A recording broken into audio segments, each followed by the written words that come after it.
সেদিন নাফরমান তুমি বুঝবা আযাব কাকে বলে। ইয়াওয়াদ্দুল মুজরিমু লাউ ইফতাদি মিন আযাবি ইয়াউমিইদিন বিবানি ওয়া সাহিবাতিহি ওয়া আখি ওয়া ফাসিলাতিহি আল্লাতী তু'বি ওয়া মান ফিল আরদি জামিআ সুম্মা ইউনজি। আল্লাহ বলে সেদিন হাসরের ময়দানে নাফরমান পাপী আল্লাহকে বলবে, আল্লাহ আমার সবগুলো ছেলে মেয়েকে জাহান্নামে দিয়ে দেন, আমারে বাঁচায় দেন। আমার স্ত্রীকে জাহান্নামে দিয়ে দেন, আমারে বাঁচায় দেন। আমার ভাই বোনদেরকে জাহান্নামে দিয়ে দেন, আমারে বাঁচায় দেন। আমার মহল্লাবাসী গ্রামবাসীকে, যাদের মাঝে আমি বড় হয়েছি, লালিত পালিত হয়েছি, তাদেরকে জাহান্নামে দিয়ে দেন, আমারে শুধু বাঁচায় দেন। ওমান ফিল আরদি জামিআ, আল্লাহ প্রথম দিন থেকে শেষ পর্যন্ত এই পৃথিবীর যত মানুষ আজকে হাসরের ময়দানে আছে সবাইকে জাহান্নামে দিয়ে দেন, আমি একা আমারে বাঁচায় দেন। আল্লাহ বলেন আযাবের তীব্রতায় সেদিন হাসরের ময়দানে নাফরমান ছটফট করে বলবে, আল্লাহ গোটা পৃথিবী প্রয়োজনে আযাব দেন, আমারে বাঁচায় দেন। সুম্মা ইউনজি কাল্লা, আল্লাহ বলে কাল্লা,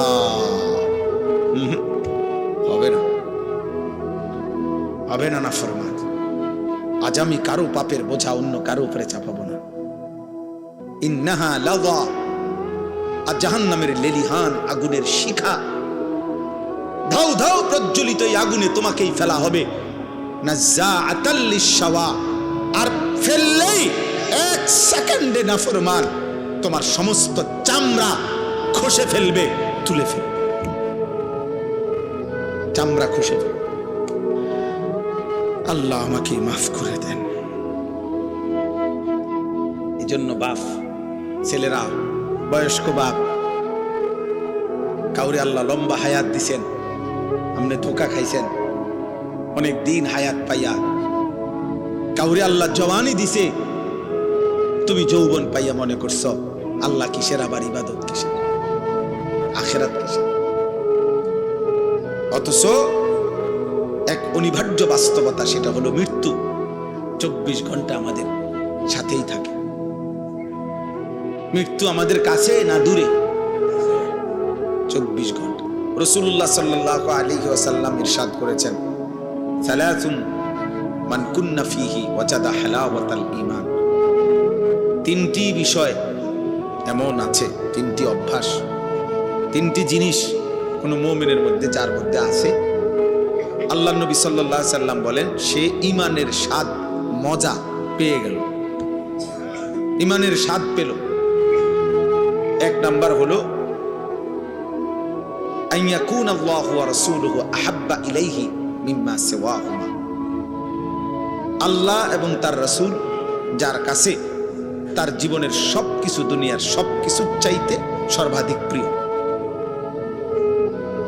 একটা সুন্দর কথা, মাশাআল্লাহ। আমি আইসেই প্রথম আব্দুস সবুর যে কথাটা বলছি, আমিও খেয়াল করলাম যে চমৎকার কথা, লক্ষণীয় একটা কথা, যে আমাদের কোনো কবরবাসীর জন্য এটা না বলা যে আল্লাহ তাকে জান্নাতের সর্বোচ্চ মাকাম দান করেন। কারণ সর্বোচ্চ মাকাম তো কার? রাসূলুল্লাহ সাল্লাল্লাহু আলাইহি সাল্লামের জন্য। এইটাই আইসা আমি প্রথম শুনছি, সে বলতেছে ওইসব, তখন আমি ওযু করতেছি। মাশাআল্লাহ, এটা একটা সুন্দর কথা, একটা দারুণ তথ্য, ছোট্ট কথা কিন্তু মনে রাখার মতো, যে আমরা আমাদের মাইয়েতের জন্য এটা দোয়া করতে পারি যে আল্লাহ তাকে জান্নাতের উঁচা মাকাম দান, আলা মাকাম দান। এবার কতটুকু উঁচা সেটা আল্লাহ তাআলার ফয়সালা। সেটা কার ফয়সালা? আল্লাহ তাআলার ফয়সালা। সর্বশেষ যেই ব্যক্তি জান্নাতে ঢুকবে, শেষ তো তার জান্নাতটাও 10 দুনিয়া বড়, 10 দুনিয়া বড়। আর দুনিয়া ও আশারাতু আমসালিহা, দুনিয়া এবং 10টা সমপরিমাণ। সুবহানাল্লাহ। তাইলে বললাম আল্লাহ এবং তার রাসূল যার কাছে সবচেয়ে প্রিয়, এই হলো এক নাম্বার। এইটা, এই গুণ যার মধ্যে আছে, সে ঈমানের স্বাদ, ঈমানের মজা পেল।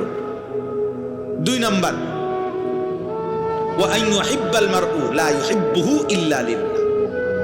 এই যে কোনো মানুষকে ভালোবাসলো শুধুই কেবল আল্লাহর জন্য, আল্লাহ নবী সাল্লাল্লাহু আলাইহি সাল্লাম বলেন এই ব্যক্তিও ঈমানের স্বাদ মজা পেয়ে গেল।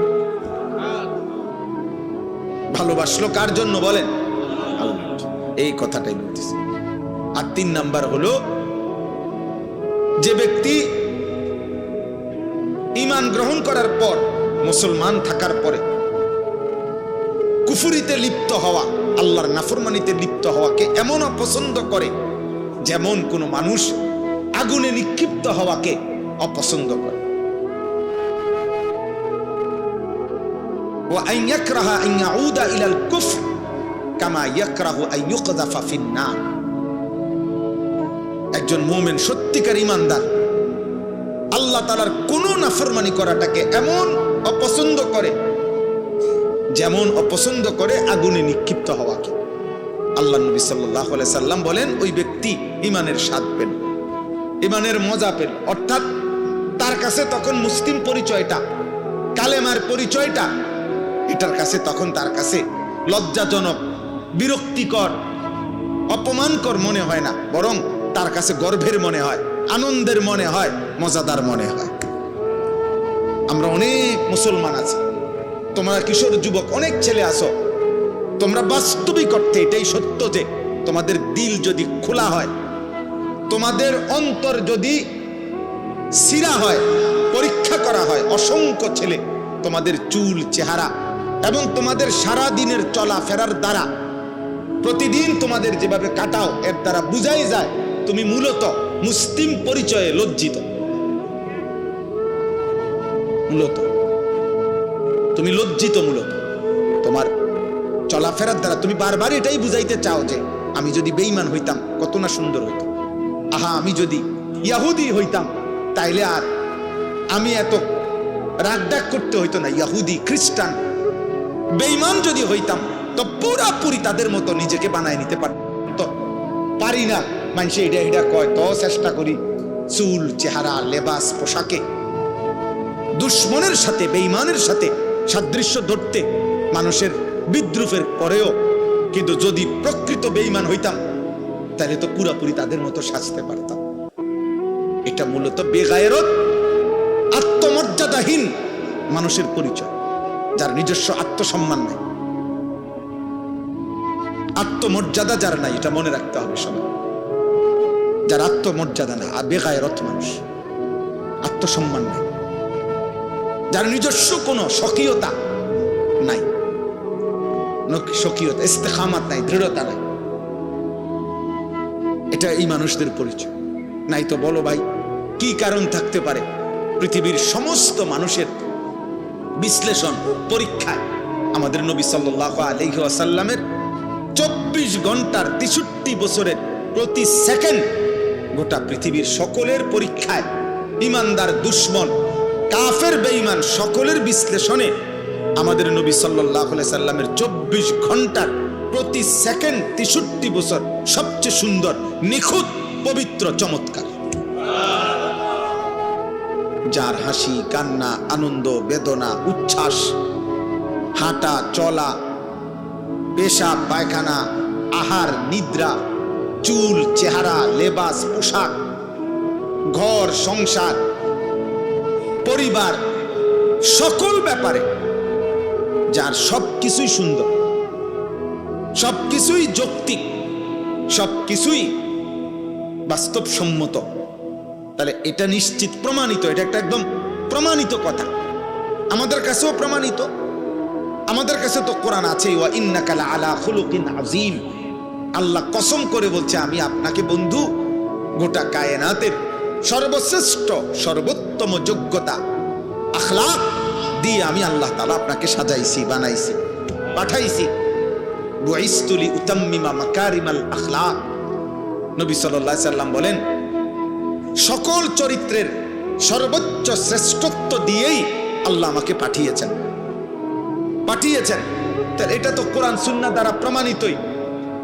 এমনকি কাফের বেঈমানদের যুক্তি, বৈজ্ঞানিক গবেষণা দ্বারাও এটা প্রমাণিত। তাহলে কি যুক্তি থাকতে পারে? আমার কথা হলো রাসূলুল্লাহ সাল্লাল্লাহু আলাইহি সাল্লামের সুন্নাতের মোকাবেলায় সাহাবায়ে কেরামের চলন বলনের মোকাবেলা। ও বলল এখন মৌলানা আব্দুস সবুর আপনাদের সামনে যে নবী সাল্লাল্লাহু আলাইহি সাল্লামের একজন সাহাবী যে যুদ্ধের ময়দানে মনে করেন এই মাত্র কালেমা গ্রহণ করে যুদ্ধ করে নগদ শহীদ হয়ে গেছে, এক ওয়াক্ত নামাজ পড়ে নাই, একটা টাকা সদকা করে নাই, কারণ সময়ই পাই নাই, ঈমান আনছে যুদ্ধের ময়দানে, যুদ্ধ করে তৎক্ষণাৎ কি হয়ে গেছে, শহীদ হয়ে গেছে।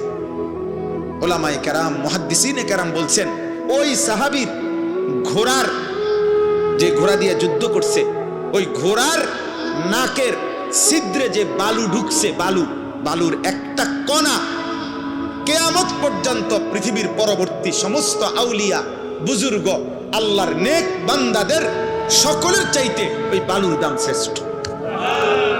গুবারুন ফি আনফি ফারাসে রাসূলিল্লাহ, হযরত আব্দুল্লাহ ইবনে মুবারক রাহমাতুল্লাহ আলাইহির কওল। এটা রাসূলুল্লাহ সাল্লাল্লাহু আলাইহি সাল্লামের এক সাহাবীর ঘোড়ার নাকের ছিদ্রে যে বালু ঢুকছে ওটার দাম বেশি, ওটার দাম বেশি। এবারে তিনি পরবর্তী জন আব্দুল কাদের জিলানী রাহমাতুল্লাহ আলাইহি হোক, আর বাইজিদ বুস্তামি হোক, আর জুনায়েদ বাগদাদি হোক, আর 1 কোটি আব্দুল কাদের জিলানী হোক, ওই বালুর দাম বেশি। কিসের দাম বেশি? কারণ এটা সাহাবী, সাহাবী। তাইলে এত উত্তম, এত শ্রেষ্ঠতম মানুষ যারা, ওয়াকুল্লাম ওয়াদাল্লাহুল হুসনা, আল্লাহ কোরআনে বলছে বন্ধু আপনার প্রত্যেকটা সাহাবীর জন্য আমি আল্লাহ জান্নাতের ওয়াদা দিলাম, জান্নাতের ওয়াদা দিয়ে দিলাম। যারা জান্নাতি, যারা জমিন থেকে জান্নাতের ওয়াদা পেয়ে গেছেন, এমন শ্রেষ্ঠতম পবিত্র মানুষ, উনাদের চলন বলন, উনাদের আখলাক চরিত্র, চুল চেহারা লেবাস পোশাক যার পছন্দ হয় না, তাহলে কি কারণ থাকতে পারে? কারণ একটাই, মূলত সে লজ্জিত, সে নিজের মুসলিম পরিচয়ে কি শরম পায়, মুখে বলতে পারে না আর কি, সাহসে কুলায় না দেখে, নাহলে সুযোগ থাকলে বলতো যে আমি বেঈমান হইলেই ভালো হতো। বাকি মুখে না বললো, কর্মে প্রতিদিন প্রমাণ করে, প্রতিদিন প্রমাণ করে। আহা, আফসোসের বিষয় বাবা, রাসূলুল্লাহ সাল্লাল্লাহু আলাইহি সাল্লামের সৌন্দর্য কেন পছন্দ হলো না? সাহাবায়ে কেরামের সৌন্দর্য কেন পছন্দ হলো না? আমাদের কাছে কোন জিনিসের অভাবের কারণে, কিসের ঘাটতির কারণে আমরা বেঈমান এবং মুশরিকদের অনুকরণ করছি? কেন? কোরআনুল কারীমে আল্লাহ তাআলা বারবার বলছে, ইয়া আইয়ুহাল্লাযীনা আমানু লা তাত্তাখিযুল ইয়াহুদা ওয়ান নাসারা আউলিয়া। আল্লাহ কোরআনে স্পষ্ট বলছে, হে ঈমানদারগণ, ইহুদি এবং খ্রিস্টানদেরকে তোমরা বন্ধু বানায়ো না, বন্ধু বানায়ো না। আল্লাহ তাআলা পরিষ্কার কোরআনুল কারীমের মধ্যে বলছে, সূরা মুমতাহিনার মধ্যে আছে, ইয়া আইয়ুহাল্লাযীনা আমানু লা তাত্তাখিযু আদুওয়ি ওয়া আদুওয়াকুম আউলিয়া। আমি আল্লাহর দুশমন যারা, তোমাদের দুশমন যারা, ওই বেঈমান, তাদেরকে তোমরা বন্ধু বানায়। তো তোমরা কি বন্ধু বানাইলা না? মানুষ যাকে পছন্দ করে, ইন্নাল মুহিব্বা লিমান ইউহিব্বু ইউতাউ, এটা আরবি ভাষার গুরুত্বপূর্ণ কথা, এটা কবিতার লাইন, যে মানুষ যাকে ভালোবাসে সে তাকে অনুসরণ করে। যেই কোনো ব্যক্তি, খোদার কসম, যার অনুসরণ যা এটাই প্রমাণ করে সে তাকে ভালোবাসে। আমি ভালোবাসি আমনেরে, অনুসরণ করি উনারে, এটা হইতেই পারে না। এটা কি হইতে পারে না? হতেই পারে না। এটা কোনো যুক্তিতেই ধরবে না। অতএব তোমার আপাদ মস্তক, চুল চেহারা লেবাস পোশাক, সারা দেহ সারা অঙ্গ, অজু গোসল পেশাব পায়খানা আহার নিদ্রা সবকিছু হইল কাফের বেঈমানের অনুসরণ। অথচ তুমি যদি 1 কোটি বারও বলো আমি নবীকে ভালোবাসি, তুমি মিথ্যুক, মিথ্যুক, মিথ্যাবাদী। এই জন্য আমি তো সত্য কথা বলি। যত বুড়ো মিয়া বিড়ি খায় এরা একটাও আল্লাহর নবীকে ভালোবাসে না, বরং ভালোবাসার নামে মিথ্যাবাদী এগুলা। আমি বললাম যদি কারো হিম্মত হয় এখন প্রতিবাদ করো, এখন দাঁড়ান। বিড়ি খাওয়াইন না একজন বুড়া মিয়া আমনে প্রতিবাদ করেন, করেন এখন প্রতিবাদ করেন, আমি আসি এনে। যত লোক দাড়ি কাটে একজনও আল্লাহর নবীকে ভালোবাসে না, মিথ্যাক বেটা, মিথ্যাবাদী বেটা, মিথ্যক তুমি বেটা, তুমি নবীকে ভালোবাসতে পারো, মিথ্যাবাদী তুমি। রাসূলুল্লাহ সাল্লাল্লাহু আলাইহি সাল্লামের ভালোবাসার দাবিদারের মুখে দাড়ি থাকবে না, এটা হতেই পারে। রাসূলুল্লাহ সাল্লাল্লাহু আলাইহি সাল্লামের ভালোবাসার দাবিদারের মুখে বিড়ি সিগারেটের দুর্গন্ধ থাকবে, এটা হইতেই পারে। যিনি ন্যূনতম পেঁয়াজের দুর্গন্ধ, রসুনের কাঁচা পেঁয়াজ, কাঁচা রসুনের গন্ধ যিনি সহ্য করতে পারতেন না, উনি বিড়ির গন্ধ সহ্য করবে কেমন? কথা বলে না? হ্যাঁ, মসজিদে নববীতে আল্লাহ নবী সাল্লাল্লাহু আলাইহি সাল্লাম দেখছে সাহাবী ঘামে ভিজা শরীর নিয়া জুমার খুতবা শুনতে আসছে। নবী সাল্লাল্লাহু আলাইহি সাল্লাম বলছে গোসল করে আসলে ভালো, এবং সেদিন বলে দিছে গোসলুল জুমআতি ওয়াজিবুন আলা কুল্লি মুহতালিম, প্রত্যেক প্রাপ্তবয়স্কের জন্য জুমার দিন গোসল করা বাধ্যতামূলক। অর্থাৎ কেন? বেশি মানুষ একসাথে বসে বয়ান শোনে, খুতবা শোনে, যাতে ঘামের গন্ধে কারো কষ্ট না। যিনি ঘামের গন্ধে বিরক্ত বোধ করছেন, তিনি বিড়ি সিগারেটের গন্ধে কেমনে ঠিক বলেন? ইনসাফ করে বলেন মিয়া। এই জন্য দোস্ত, বছরের পর বছর, আজ না হয় 20 বছর হবে, আলহামদুলিল্লাহ, আমি কমপক্ষে 20 বছর হবে এই প্রথম যখন আসছি আপনাদের গ্রামে, সেটা 20 বছর আগে। দেখতে দেখতে হায়াতের 20 বছর চলে গেছে। 2005 কিংবা 6 সালে আমি প্রথম আপনাদের গ্রামে আসছি, আলহামদুলিল্লাহ। কারণ আমি 2004 সালে চাকরিতে আসছি এখানে, তাহলে এর 1 বছর বা 1.5 বছর পরে আমি এখানে বয়ানে আসছিলাম। তাহলে আমার বলার উদ্দেশ্য হলো, আল্লাহ এবং তার রাসূল সাল্লাল্লাহু আলাইহি ওয়াসাল্লাম যার কলিজায় ভালোবাসা, তার বাহ্যিক অঙ্গ প্রত্যঙ্গেও তার নমুনা। ঘাটতি থাকবে, ঘাটতি।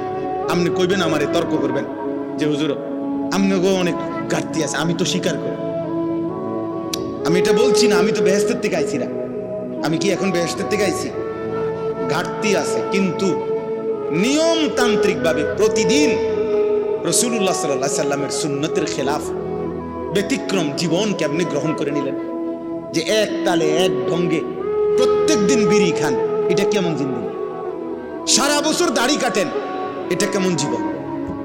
সারা বছর পেশাব করে টয়লেট পেপার ব্যবহার করো না আব্বা, এটা কেমন জীবন? এটা তো ভুলে যাওয়া না, এটা তো ইচ্ছা করে ঠান্ডা মাথায় গাদ্দারি করা, ইচ্ছা করে। এটা তো ঠান্ডা মাথায় আমনে বুঝে শুনে আপনি আল্লাহ রাসূল সাল্লাল্লাহু আলাইহি সাল্লামের বিরোধিতা করছে। একটা হলো হুজুর মনে কিছু নিয়েন না, ভুল হয়ে গেছে, খেয়াল নাই, হঠাৎ হইতেই পারে। একটা হলো এটার নিয়ম বানাই লাইছেন আপনি, সিস্টেম বানাই লাইছেন আপনি, এটারে আপনার জীবনটাই বানাই লাইছেন। সুদ আমনের জীবন, কিস্তি আমনের জিন্দিগি, ওজনে কম দেওয়া আমনের জিন্দিগি, টেলিভিশন আমনের জীবন, মোবাইলের নর্তকী আপনার জীবন, ফজরের নামাজ না পড়া, এটা আমনের 365 দিনে একই রকম। প্রতিদিনে আপনি কথা কইলে গালি দেন, প্রত্যেক দিনে আপনি ওজন করলে কম দেন, প্রত্যেক দিনে আপনি যত রোজগার করেন এর মধ্যে কিস্তি এবং সুদ আপনি লাগাইয়া রাখছেন। তো এটা কি শুধু গুনাহ? এটা ভুলে যাওয়া? এটা মাঝে মধ্যে? এটা গাদ্দারি না? কথা বলে না? এটা সীমা লঙ্ঘন না? এটা তো অহংকার, এটা তো বড়াই করছেন যে আল্লাহকে আমি কোনো পাত্তা দেই না। কোরআনুল কারীমের মধ্যে আছে সাআলা সাইলুম বিআযাবিন ওয়াকি'। নবীজি যখন মক্কার কাফেরদেরকে আযাবের কথা বলতেন, কবরের আযাব, জাহান্নামের আযাব, বিভিন্ন নাফরমান জাতির উপরে আল্লাহ আযাব দিছে দুনিয়ায়। নূহ আলাইহিস সালামের কওম, হুদ আলাইহিস সালামের কওম, শুআইব আলাইহিস সালাম, লূত আলাইহিস সালামের কওম, বিভিন্ন জাতিকে পূর্বে আল্লাহ তাআলা আযাব দিয়ে দুনিয়াতে ধ্বংস করে দেয় নাই, এগুলো যখন নবীজি বলতেন তো মক্কার কাফেররা বিদ্রুপ করত, ঠাট্টা করত। ও হ্যাঁ, মুহাম্মদ ওনার নিজে না ফাইরা ওনা আল্লাহর এটা ক্যান্সার, এমনি বলতো, বিদ্রুপ করত মক্কার কাফের। নজর ইবনে হারেস একজন কাফের সর্দার ছিল। সে একদিন নবীজির সামনে, এই নবীজি যখন আযাবের কথা বলছে যে আল্লাহ আযাব দিবে, সে তৎক্ষণাৎ নিজের হাত উঠাইয়া দোয়া করতেছে আল্লাহর কাছে, আল্লাহুম্মা ইন কানা হাদা হুয়াল হাক্কা মিন ইনদিক ফাআমতির আলাইনা হিজারাতাম মিনাস সামা আবিতিনা বিআযাবিন আলীম। সে বলতেছে, হে আল্লাহ, এই মুহাম্মদের কথা মতো তুমি, তোমার কথা সে বলে তুমি নাকি আযাব দিবা, তোমার কথা না মানলে এটা যদি সত্যই হয় এখন দেখি তোমার কাছে কি আযাব আছে, এখন দাও দাও এখন দাও। এই বেঈমান এইভাবে নবীজিকে ঠাট্টা করে আযাব চাইছে। আচ্ছা ইয়া কই মুহাম্মদ কো আযাব কো, তুমি না কইলে আযাব আইব, কই আই না কা, চাইলাম তো আল্লাহর কাছে, কই আযাব দিতে কও, তোমার কথা সত্য হলে বলো। এই হলো গাদ্দার। আল্লাহ বলছে, বন্ধু ওরে বলেন আযাব আমি প্রতিদিন দেই না, আযাবের জন্য আমি একটা দিন নির্ধারণ করেছি, সেই দিনটার নাম হাসরের দিন, কিয়ামতের দিন। আর সেই দিন আযাব যখন শুরু হবে, একদিনের দৈর্ঘ্য হবে, লম্বা হবে 50 আলফা সানা, 50,000 বছর। কয় হাজার বছর? 50,000। সেদিন নাফরমান তুমি বুঝবা আযাব কাকে বলে। ইয়াওয়াদ্দুল মুজরিমু লাউ ইফতাদি মিন আযাবি ইয়াউমি ইদিম বিবানি ওয়া সাহিবাতিহি ওয়া আখি ওয়া ফাসিলাতিহি আল্লাতী তু'বি ওয়া মান ফিল আরদি জামিআ সুম্মা ইউনজি। আল্লাহ বলে সেদিন হাসরের ময়দানে নাফরমান পাপী আল্লাহকে বলবে, আল্লাহ আমার সবগুলো ছেলে মেয়েকে জাহান্নামে দিয়ে দেন, আমারে বাঁচায় দেন। আমার স্ত্রীকে জাহান্নামে দিয়ে দেন, আমারে বাঁচায় দেন। আমার ভাই বোনদেরকে জাহান্নামে দিয়ে দেন, আমারে বাঁচায় দেন। আমার মহল্লাবাসী গ্রামবাসীকে, যাদের মাঝে আমি বড় হয়েছি, লালিত পালিত হয়েছি, তাদেরকে জাহান্নামে দিয়ে দেন, আমারে শুধু বাঁচায় দেন। ওমান ফিল আরদি জামিআ, আল্লাহ প্রথম দিন থেকে শেষ পর্যন্ত এই পৃথিবীর যত মানুষ আজকে হাসরের ময়দানে আছে সবাইকে জাহান্নামে দিয়ে দেন, আমি একা আমারে বাঁচায় দেন। আল্লাহ বলেন আযাবের তীব্রতায়, আযাবের তীব্রতায় সেদিন হাসরের ময়দানে নাফরমান ছটফট করে বলবে, আল্লাহ গোটা পৃথিবী প্রয়োজনে আযাব দেন, আমারে বাঁচায় দেন। সুম্মা ইউনজি কাল্লা, আল্লাহ বলবে কাল্লা, হবে না, হবে না নাফরমান। আজ আমি কারো পাপের বোঝা অন্য কারো উপরে চাপাবো না। ইন্নাহা লাযা, আর জাহান্নামের লেলিহান আগুনের শিখা, ধাউ ধাউ প্রজ্বলিত এই আগুনে তোমাকেই ফেলা হবে। নাযাআতাল লিশাওয়া, আর ফেললেই 1 সেকেন্ডে নাফরমান তোমার সমস্ত চামড়া খসে ফেলবে, তুলে ফেলবে, চামড়া খসে ফেলবে। আল্লাহ আমাকে মাফ করে দেন। এই জন্য বাপ, ছেলেরা, বয়স্ক বাপ, কাউরে আল্লাহ লম্বা হায়াত দিছেন, আপনি ধোকা খাইছেন অনেক দিন হায়াত পাইয়া। কাউরে আল্লাহ জওয়ানি দিছে, তুমি যৌবন পাইয়া মনে করছো আল্লাহ কিসের, আবার ইবাদত কিসের, আখিরাত কিসের। অথচ এক অনিবার্য বাস্তবতা, সেটা হলো মৃত্যু 24 ঘন্টা আমাদের সাথেই থাকে। মৃত্যু আমাদের কাছে না দূরে? 24 ঘন্টা। গতকালকে আমাদের একজন বাংলাদেশের একজন বুজুর্গ বড় আলেমে দিন, ঢাকা জামিয়া রহমানিয়া আরাবিয়া শেখুল হাদিস আল্লামা আজিজুল হক রহমতুল্লাহ আলাইহির যে মাদ্রাসা ছিল, আমাদের শেখুল হাদিস আল্লামা মামুনুল হক দামাত বারাকাতুহুমের যে মাদ্রাসা, ওনাদের এই মাদ্রাসার মুহাদ্দিস, প্রধান মুফতি, অনেক বড় মাপের একজন আলেমে দ্বীন, হযরত মাওলানা মুফতি আব্দুল মুমিন রাহমাতুল্লাহ আলাইহি গতকালকে উনি কুমিল্লা মিয়ামি হোটেলে না গতকালকে আপনার বিবি বাচ্চা নিয়ে ঢাকা যাচ্ছে প্রাইভেট কারে, মিয়ামি হোটেলে নাস্তা করছে, নাস্তা কইরা মাত্র বের হইছে, স্টার লাইন বাস পিছন দিয়ে প্রাইভেট কারে ধাক্কা মারছে, একদম পিষে ফেলছে। হুজুরের বিবি, ওনার উপযুক্ত একটা মেয়ে, একটা হাফেজের কোরআন ছেলে, চারজনই নগদ তাৎক্ষণিক শাহাদাত বরণ করছে।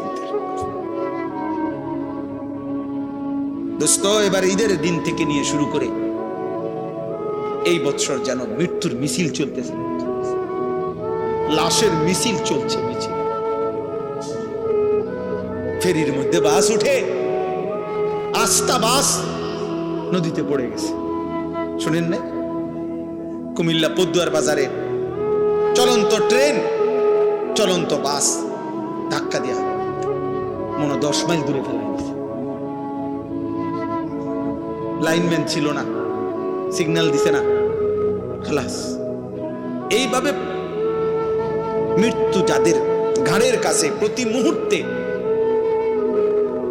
এই অনিবার্য বাস্তবতা, চিরন্তন সত্য, আমাদের জীবনের অনিশ্চিত বিষয় বেঁচে থাকা, আমাদের জীবনের নিশ্চিত বিষয় মৃত্যুবরণ করা, এটা যার জীবন পিছনে আছে, মৃত্যু যার সাথে, এত আনন্দ, এত উল্লাস, এত অহংকার, এত বেনামাজি জিন্দিগি, এত অসভ্যতা, এত উলঙ্গতা, এত বেহায়াপনা, খোদার কসম যুবক বাবা মানায় না, উচিত না, উচিত না রে বাপ, এটা ঠিক না। মৃত্যু যার ঘাড়ের কাছে। কিন্তু আপনারা বলেন, আল্লাহ তাআলা আমাদেরকে দয়া করে, মহান আল্লাহ তাআলা 30 দিনের পূর্ণ একটা মাস রমজান আল্লাহ দিয়েছেন, 5টা জুমা দিয়েছেন, রহমত, মাগফিরাত, নাজাত দিয়েছেন, রোজা, তারাবি, ইফতার, সাহরি, এতেকাফ, শবে কদর দিয়েছেন, রহমত, মাগফিরাত, নাজাত দিয়েছেন। জাহান্নামের দরজা বন্ধ করে জান্নাতের দরজা খোলা রেখে শয়তানগুলোকে বন্দী করে নিজের হাতে আল্লাহ তাআলা যেই রমজান আমাদেরকে দিলেন, এই 30 দিনের রমজানে কত মানুষ কবরে গেছে, তার ভিতর থেকে আমাদেরকে আল্লাহ তাআলা হায়াত দিয়ে পুরা 30 দিন পার করার তৌফিক দিছেন। এত বড় মাস, এত শ্রেষ্ঠতম মাস যারা পাইলাম, এরপর পরে রমজান যখন শেষ হইল, সূর্য যখন ডুবলো, ইফতার যখন আমরা করলাম, এরপরে মাত্র 12 ঘন্টা গেল না, তারপরে দিনে যারা আগের মতো গান, বাদ্য, ডেকসেট, নর্তকী, ছবি, মোবাইলের অস্থির দৃশ্য, 1 সপ্তাহের ব্যবধানে এত বড় রমজান তোমাদের যাদের উপর দিয়ে যুবক পার হলো, অথচ আগের মতো 1 ওয়াক্ত নামাজ নাই, ফজরের নামাজও পড়ো না, 5 ওয়াক্ত নামাজও পড়ো না, এত বড় রমজান কার উপর দিয়ে গেল? হায় হায়, এত বড় শ্রেষ্ঠতম রমজান আল্লাহ দেওয়ার পরে, হায়াত দেওয়ার পরে, আমাদের উপর দিয়া অতিবাহিত হওয়ার পরেও যাদের একটু পরিবর্তনও নসিব হইল না, আজকের দিনেও যারা 5 ওয়াক্ত নামাজের 1 ওয়াক্ত নামাজ পড়লা না, ঠিক তোর কপালে, থুতু তোর কপালে, থুতু তোর কপালে, থু তোর কপালে, নাফরমান, থুতু তোর কপালে দিলাম, থুতু। তোর মতো অসভ্য বেয়াদব, তোর মতো গাদ্দার মানুষরূপী জানোয়ার আসমানের নিচে জমিনের উপর আর কেউ নাই। তুই এই সমাজের নিকৃষ্ট বেয়াদব, এই সমাজের নিকৃষ্ট বেয়াদব, অসভ্য বেয়াদব বেটা। তো মানুষ নামের অপমান বেটা, মুসলমান নামের অপমান বেটা। এত বড় রমজান আল্লাহ দিলেন, রহমত, মাগফিরাত, নাজাত দিলেন। আহা, এত কিছুর পরে এইভাবে বৃদ্ধাঙ্গুলি দেখানো আল্লাহকে, বলেন ইনসাফ কি বলে? একটা রমজানের মেয়াদ কি 1 সপ্তাহ, 1 দিনও থাকবে না, 24 ঘন্টাও থাকবে না। ছি ছি ছি ছি। আহা, বাবাগুলো কেমন মাইনা নিলেন? আপনাদের ছেলেদের বেনামাজি, আপনাদের তো এতটুকু ভাবা উচিত যে কিরে 1 মাসের হাই অ্যান্টিবায়োটিক ওষুধ খাওয়ার পরে ওষুধের মেয়াদ, টেম্পার, ওষুধের কার্যকারিতা একদিনও থাকবে না।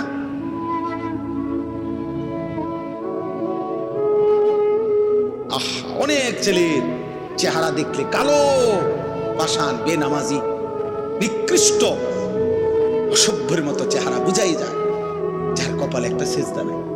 এই নাফরমান জন্তু জানোয়ারের মতো খায় আর ঘুমায়, রাস্তার জানোয়ারের মতো খায় আর ঘুমায় আর পেশাব করে, পায়খানা করে। নাফরমান, ধিক তোর কপালে, থুতু তোর কপাল, আফসুস তোর কপাল। এমন মালিক, এমন দয়ালু, মেহেরবান আল্লাহ আমাদেরকে মিয়া আল্লাহ ভালো না রাখলে খোদার কসম মাত্র একটি দেশের যুদ্ধে গোটা পৃথিবীতে প্রভাব বিস্তার। 1 লিটার তেলের জন্য 20টা ফিলিং স্টেশন বদলাইতে হয়। 1 লিটার তেলের জন্য ঘন্টার পর ঘন্টা সারা বাংলাদেশের শত শত পাম্পে, ফিলিং স্টেশনে মোটর সাইকেল, গাড়ি নিয়ে ছেলে পেলে দাঁড়ায় রয়েছে। আপনি গিয়ে দেখেন,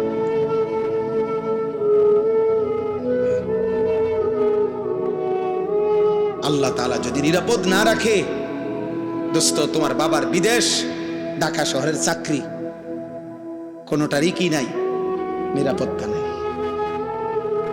নিরাপত্তা নেই।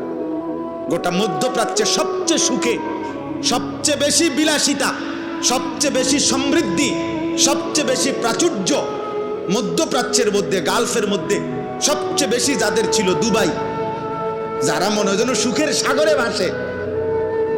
4-5টা বোম পড়ছে শুধু, পুরা দুবাই পর্যটক খালি। আর কিছুদিন যদি এই অবস্থা চলে তো দুবাইওয়ালারা বিখ্যাত থালাও পাইতো না। বিখ্যাত, জি জি, আপনি খবর নেন, কত প্রবাসী যে কাইন্দা আছে, চিল্লাইয়া দোয়া চাইতেছে আমগো কাছে ডেইলি। প্রবাসীর বাবা, প্রবাসীর ছেলে, মা কাঁদতেছে, আহা আমার ছেলের না জানি কি হয়, না জানি কি হয়। এই জন্য আব্বা, আল্লাহকে নারাজ না করা, আল্লাহকে নারাজ করে সুখ মিলবে না রে বাবা, সুখ মিলবে না, নিরাপত্তা। আমি অনেক দিন থেকে বলছি, সেই করোনা থেকে চিল্লাইতেছিলাম, তোমরা যারা কিশোর যুবক, তোমাদের জন্য আমাদের বেশি ভয় এটা যে তোমরা তোমাদের আগামী ভবিষ্যৎটা নিজের হাতে তোমরা মুসিবত, যন্ত্রণাদায়ক, কষ্টকর বানায় ফেলতেছ। ধীরে ধীরে গুনার পরিমাণ বাড়তেছে, তোমাদের আগামী পৃথিবী তোমাদের জন্য কষ্টকর হয়ে যাবে, এটা মনে রাখো। এই নারী, এই ছবি, এই অসভ্যতা, এই অস্থিরতা, এই বেহায়াপনা, এই বেনামাজি জিন্দেগি, দিনের পর দিন, সপ্তাহের পর সপ্তাহ, তোমাদের এই বেনামাজি জীবন একদিন তোমাদেরকে কষ্টে ফেলে দিবে, মুসিবতে ফেলে দিবে, বিপদে ফেলে দিবে, বিপদে ফেলে দিবে। আল্লাহ তাআলা সেই 2017 সালে, আমার স্পষ্ট মনে আছে, 2017 সালে রোহিঙ্গাদেরকে, আরাকানের ওই রোহিঙ্গা মুসলমানদেরকে আমরা প্রথম টেকনাফ, ওরা যে আসছিল এই পাশে, আমরা তাদেরকে টাকা পয়সা সারা বাংলাদেশ থেকে দিছিল না। 2017 সাল পরে আজকে 2026 সাল, কত বছর হইল? হ্যাঁ, প্রায় 9 বছর হইল। কই আজও তো তারা তাদের মাতৃভূমিতে ফিরতে পারছে? 1947 সালে ব্রিটিশ যখন এই উপমহাদেশ থেকে চলে যায়, তখন হিন্দুস্তান আর পাকিস্তান ভাগ করে দিছিল। রেড ক্লিফ সে ভাগ করে দিছিল, কিন্তু কাশ্মীর এর একটা অংশ ভাগ করে দিয়ে যায় নাই। এই যে ওই মানুষগুলো তাদের অঞ্চলের স্বাধীনতার জন্য লড়াই করছে, রক্ত দিতেছে, জীবন দিতেছে, আজকে 1947 থেকে 2026 প্রায় 78 বছর, আজও তারা তাদের বেঁচে থাকার নিরাপত্তা পায়নি।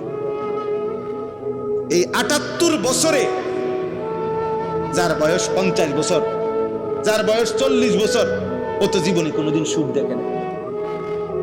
বুঝেন না? উনি 78 বছরের ভিতরে না, তাইলে বলেন বলেন 1947 সালে ঠিক একই সময়ে এই ফিলিস্তিন সর্বপ্রথম আজকের এই সর্বপ্রথম দখল করছিল। সেই থেকে আজ এই 78 বছর 77 বছরের মতো আজও গাজা ফিলিস্তিনের মুসলমান বেঁচে থাকার অধিকার পায় না, একদিন দুই দিন। এজন্য শান্তি নিরাপত্তা যদি আল্লাহ তুলে নেয় তা আরেকবার ঘুরে দাঁড়াইতে অনেক সময় লাগবে, অনেক সময় লাগবে। বুঝেন নাই কথা? আমি সবাইকে বললাম, রমজান পরবর্তী আহ্বান করলাম, বাবা ভাই বন্ধু নওজোয়ান, তোমারে তুমি নষ্ট করো না। চরিত্রহীন লম্পট মনে রাখবা, নারী, ছবি, অশ্লীল দৃশ্য, মদ, জুয়া, নেশা, গাঁজা, ফেন্সিডিল, ইয়াবা, অসভ্যতা, এই বেহায়াপনা, নারীর সাথে যে হারাম সম্পর্ক, জিনা ব্যভিচারের দৃশ্য, ছবি, অশ্লীল সম্পর্ক, যার এই নষ্ট চরিত্রের মানুষকে নিয়ে কেউ ভাবে না। রাস্তার কুত্তাকে যেমন মানুষ পাশ কাইটা চলে, এমন চরিত্রহীনকে মানুষ পাশ কাইটা চলে। তোমাকে নিয়ে কেউ ভাবে না। বর্তমান পৃথিবীর বাস্তবতা হলো, বাবা মাও এত ব্যস্ত যে, এমন বহু বাপ আছে গত 6 মাসেও উনি বলতেও পারতো না ওনার ফোলা রাইতে ঘুম যায় কোন সময়, সকালে ওঠে কোন সময়। উনি যে সময় আসে রাত গভীরে, উনি যে সময় চলে যায় বাজারে কামে, ওই সময় ফোলা ঘুমে, উনি রাইতে আইয়াও দেখে ঘুমে, ওনার খবরও নাই। উনি সংসারের জন্য এত ব্যস্ত যে উনার জি ফুত দিনের পর দিন, নামাজ নাই, আল্লাহ নাই, রাসূল নাই, সেজদা নাই, কিচ্ছু নাই। হ্যাঁ বড়া সংসারের লাগিয়া বাজারে জীবনটা শেষ করতে। কি সংসার করেন? কিসের সংসার? আপনার স্ত্রীর কপালে একটা সেজদা নাই, আপনার ছেলে মেয়ের কপালে সেজদা নাই, মেয়েটা পর্দা নাই, ছেলেটার নামাজ নাই। এই বুঝি এই সমস্ত হাইওয়ান, এগুলোর জন্য নিয়মনে এত ঘাম ঝরাইতেছে। এটি বুঝি কথা? এগুলো নি কথা? আপনি যে 28 বছর বিদেশ করেন আর আমনের ফুতে এক ওয়াক্ত নামাজ পড়ে না, আর উনি 16 ঘন্টা ডিউটি করে, কত ঘাম ঝরে ওনার। একটা একটা টাকার পিছনে, একটা একটা টাকার পিছনে ওনার কত ঘাম মিশে আছে, মিশে নাই? আল্লাহ আমাদেরকে বুঝ দান করে, আল্লাহ আমাদেরকে বিবেক দান করে। আমার ভাই, আমার বন্ধু, আল্লাহ তাআলা এই সূরা কোরআনুল কারীমের সূরা মুলক, এই সূরার আল্লাহ তাআলা এটা বলছেন, আল্লাযী খালাকাল মাউতা ওয়াল হায়াতা লিয়াবলুয়াকুম আইয়ুকুম আহসানু আমালা। আল্লাহ বলে, বান্দা আমি আল্লাহ এই মৃত্যু এবং জীবন আমি বানাই। একদিকে মরণের আয়োজন, একদিকে জীবনের আয়োজন। প্রতিদিন কতজন মরছে তা আমি বানাচ্ছি, আমি করছি। প্রতিদিন কত মায়ের পেট থেকে সন্তান জন্ম নিচ্ছে তা আমি জন্ম দিচ্ছি। তাইলে জীবন এবং মৃত্যু এটা আমি আল্লাহ করছি। যাদেরকে আমি হায়াত দিয়েছি একটাই উদ্দেশ্য, আমি আল্লাহ পরীক্ষা করছি আখিরাতের বিবেচনায় এই দুনিয়ার হায়াতে কার আমল কতটা সুন্দর। আখিরাতের জন্য জীবন দিছিলাম। মদ, জুয়া, বিড়ি, সিগারেট, গান বাদ্য, নর্তকীর জন্য না। সুদ, কিস্তি আর হারাম দিয়া দুনিয়া সাজাইবার জন্য না, বরং জীবন দিয়েছিলাম, হায়াত দিয়েছিলাম আখিরাতের জন্য। কিসের জন্য? আহসানু আমালা। তাফসীরের মধ্যে আছে, আও রাউ আন মাহারিমিল্লাহ আসরাউ ফি তাআতিল্লাহ। আল্লাহ বলেন, আমি দেখতে চাই আমি আল্লাহ তাআলার একটা একটা নিষেধের ক্ষেত্রে বেঁচে থাকার জন্য কে কত বেশি ভয় করে, আর আমি দেখছি আমার ইবাদতের প্রতি কে কত বেশি দ্রুত গতিতে এগিয়ে যায়। আল্লাহ তাআলা বলে, এই জন্য আমি জীবন দিছিলাম। আমি আল্লাহ রাত্র বানাইছি, দিন বানাই, লিমান আরাদা আন ইয়াযাক্কারা আও আরাদা শুকুরা। যারা যারা আমার জিকির করতে চায়, আমার শুকর করতে চায়, তাদের জন্য। নষ্ট, ভ্রষ্ট, পাপ, নাফরমানের জন্য বাবা আল্লাহ রাত বানায় নাই, দিন বানায়। অতএব আজকে এই আয়াতগুলোই আমি পড়লাম। সূরা মুলক কোরআনুল কারীমের অত্যন্ত ফজিলতপূর্ণ একটি সূরা, 29 পারা 67 নম্বর সূরা। সূরা মুলক মাত্র 30টা আয়াত। নবীজি সাল্লাল্লাহু আলাইহি সাল্লাম 2টা হাদিস তাফসীরের মধ্যে বর্ণনা আছে এই সূরার ফজিলত। নবীজি বলেন সাল্লাল্লাহু আলাইহি ওয়াসাল্লাম, কোরআনুল কারীমে 30 আয়াত বিশিষ্ট একটি সূরা আছে। নবীজি বলেন যে এই সূরাটি নিয়মিত তেলাওয়াত করবে, এই সূরাটি কিয়ামতের দিন ওই ব্যক্তির জন্য আল্লাহর নিকট এই পরিমাণ সুপারিশ করবে, শেষ পর্যন্ত এই সুপারিশের বরকতে আল্লাহ ওই লোককে মাফ করে দিবে। শাফাআত লিসাহিবিহা হাত্তা গুফিরা লাহু। আর আরেক হাদিসে নবী বলছেন, কিয়ামতের দিন যে ব্যক্তি এই সূরাটি নিয়মিত পড়বে, খাসামাত আন সাহিবিহা হাত্তা আদখালাতহুল জান্নাহ। এই সূরাটাই ফেরেশতাদের সাথে এই ব্যক্তিকে নিয়ে তর্ক করবে। এই সূরা বলবে, ওই আমারে নিয়মিত তেলাওয়াত করত, আমি সূরা মুলক থাকতে এই বান্দা জাহান্নামে যাবে না, জাহান্নামে যাবে না। হাত্তা আদখালাতহুল জান্নাহ। নবী বলেন তর্ক করতে করতে, বিতর্ক করতে করতে এই সূরা শেষ পর্যন্ত এই ব্যক্তিকে জান্নাতে ঢুকাইয়াই ছাড়ে। হাত্তা আদখালাতহুল জান্নাহ। কোন সূরা? এই সূরা মুলক, 30 আয়াত বিশিষ্ট ছোট্ট সূরা। এই সূরার শুরুতে আল্লাহ বলছে, তাবারাকাল্লাযী বিয়াদিহিল মুলক। উচ্চ মহান, মহিয়ান গরিয়ান সত্তা আল্লাহ, সমস্ত কায়নাতের পূর্ণাঙ্গ রাজত্ব মালিকানা যার একক হাতে। কার হাতে? আল্লাহ। এই কায়নাত রাজত্ব কার হাতে বলেন? শুধুই আল্লাহ। বিয়াদিহিল মুলক, শুধুই আল্লাহর হাতে। আহু আলা কুল্লি শাইইন কাদির। এবং তিনি পুরা সৃষ্টি পরিচালনা করার ক্ষেত্রে একই মুহূর্তে পূর্ণ সর্বশক্তিমান। অর্থাৎ আল্লাহ তাআলা তার গোটা সৃষ্টি পরিচালনা করতে গিয়ে এক অংশ চালাইতে গিয়ে আরেক অংশের দিকে কোনো বিরক্ত হয় না, আরেক অংশে ক্লান্ত হয় না, আরেক অংশ ছুটে যায় না, বরং 7 আসমানের ঊর্ধ্বে তিনি যখন দেখেন একই সেকেন্ডে সাতবক জমিনের নিচেও দেখেন। হিমালয় পর্বতের চূড়ায় যখন তিনি রিজিক দেন, আটলান্টিক মহাসাগরের গভীরে তিনি তখনই রিজিক। একই সময়ে সবটা পরিচালনা করেন, একই সময়ে পূর্ণ ক্ষমতা রাখেন। এজন্য আলা কুল্লি শাইইন কাদির। আল্লাহ তাআলা বলেন, সেই আল্লাহ, এত বড় ক্ষমতাধর আল্লাহই তোমাদেরকে মৃত্যু দেয়, তিনি তোমাদেরকে জীবন দেয়। তাহলে মৃত্যু কার হাতে? জীবন কার হাতে? তা আল্লাহ বলেন, এই জীবন মৃত্যুর খেলা, মরণ জীবনের খেলা আমি করে থাকি, আর এটা আমি দিয়েছি। আল্লাযী খালাকাল মাউতা ওয়াল হায়াতা লিয়াবলুয়াকুম আইয়ুকুম আহসানু আমালা। তোমাদের পরীক্ষা করছি কার আমল কতটা সুন্দর, আখিরাতের জন্য কার আমল কতটা সুন্দর। আল্লাহ তাআলা আমলের সৌন্দর্য দেখতে চাইছে। আহারে ভাইয়া, আল্লাহ শুধু নামাজ না, সুন্দর নামাজ চাচ্ছিল। আল্লাহ শুধু রোজা না, সুন্দর রোজা চাচ্ছিল। আল্লাহ শুধু সাদাকা না, বড় সর্বোচ্চ মহব্বতের দান সদকা আল্লাহ চাচ্ছিল।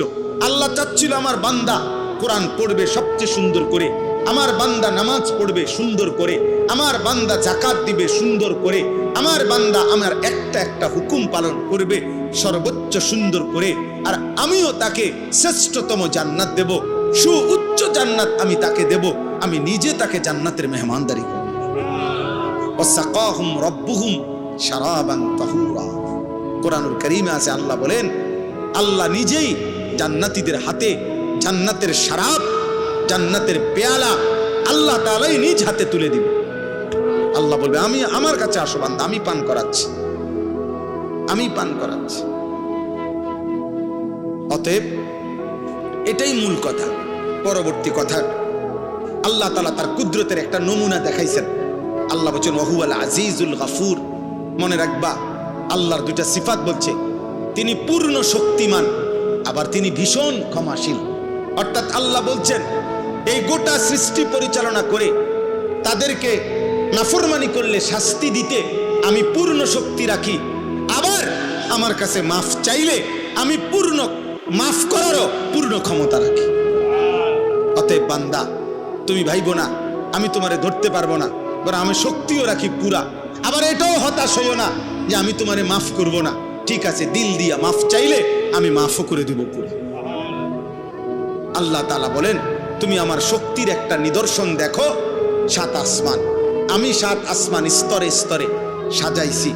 তুমি পৃথিবীর সর্বাধুনিক মেশিন দিয়া পরীক্ষা করে দেখো, এই 7 আসমান কিংবা প্রথম আসমান কোন জায়গায় একবার না শতবার লক্ষবার চোখ ফিরাইয়া ফিরাইয়া অথবা তোমার মেশিন দিয়া দিয়া তুমি পরীক্ষা করে দেখো, 7 আসমানের কোন অংশে কোন ছিদ্র, কোন খুঁত, কোন বৈপরীত্য, কোন তফাৎ দেখা যায় কিনা।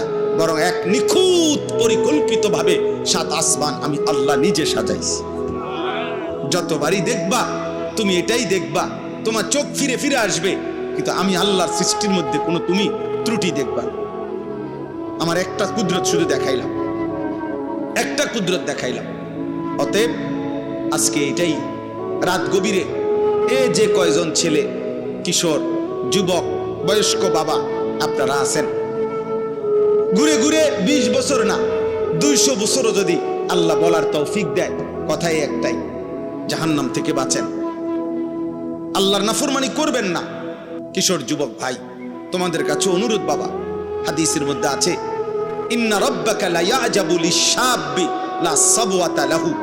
নবী সাল্লাল্লাহু আলাইহি সাল্লাম বলেন, কোন যুবক যৌবনকালে যদি গুনাহ থেকে বাঁচে, হারাম, জিনা, ব্যভিচার, মদ, জুয়া, অশ্লীলতা, বেহায়াপনা, অসভ্যতা, চরিত্রহীনতা থেকে বাঁচে, এ সাবওয়া অর্থ আল্লাহ নবী সাল্লাল্লাহু আলাইহি সাল্লাম বলেন, আল্লাহ তাআলা স্বয়ং ফেরেশতাদের সামনে আশ্চর্য অবাক আশ্চর্য প্রকাশ করে আল্লাহ নিজে বলে, ফেরেশতা পরে আমি পূর্ণ যৌবন দিছি, ও আমার ভয়ে গুনাহ থেকে বেঁচেছে, যাও তোদেরকে সাক্ষী রেখে বলছি আমি ওরে আমার আরশের নিচে ছায়া দান। আল্লাহ অবাক হয়, অবাক, আল্লাহ অবাক হয়, আল্লাহ আশ্চর্যান্বিত বোধ করে, ওকে শক্তি দেওয়ার পরেও, যৌবন দেওয়ার পরেও ও আমি আল্লাহর ভয়ে গুনাহ থেকে বাঁচতেছি। এজন্য গুনাহ থেকে বাঁচা উচিত। যে চাহিদা আল্লাহ দিয়েছেন, যাকে যেটুকু, সবকিছু প্রত্যেকটি চাহিদা পূরণের হালাল ব্যবস্থাপনা, আদর বলেন, ভালোবাসা বলেন, খাবারের চাহিদা বলেন, লজ্জাস্থানের চাহিদা বলেন, চোখের চাহিদা বলেন, যেই চাহিদা আল্লাহ আমাদের ভিতরে দিছে সেটা পূরণের বৈধ হালাল ব্যবস্থাপনাও আল্লাহ রাখছে। আল্লাহ তাআলা রাখছে। অতএব নিজেরে নিজে নষ্ট করে লাভ নাই, কেউ তোমারে মনে রাখবে না, অসৎ চরিত্রহীনকে কেউ মনে রাখে। আমি অনুরোধ করছি আজকের এই মোবারক মাহফিলে আল্লাহ তাআলা আমাদের প্রত্যেককে আখিরাতের ভয়ে, কবরের ভয়ে, জাহান্নামের ভয়ে, আযাবের ভয়ে আমরা যেন গুনাহ ছেড়ে দেই, আল্লাহর ভালোবাসায় আমরা যেন ইবাদতে অভ্যস্ত হই। আল্লাহ আমাদেরকে তৌফিক দান করে।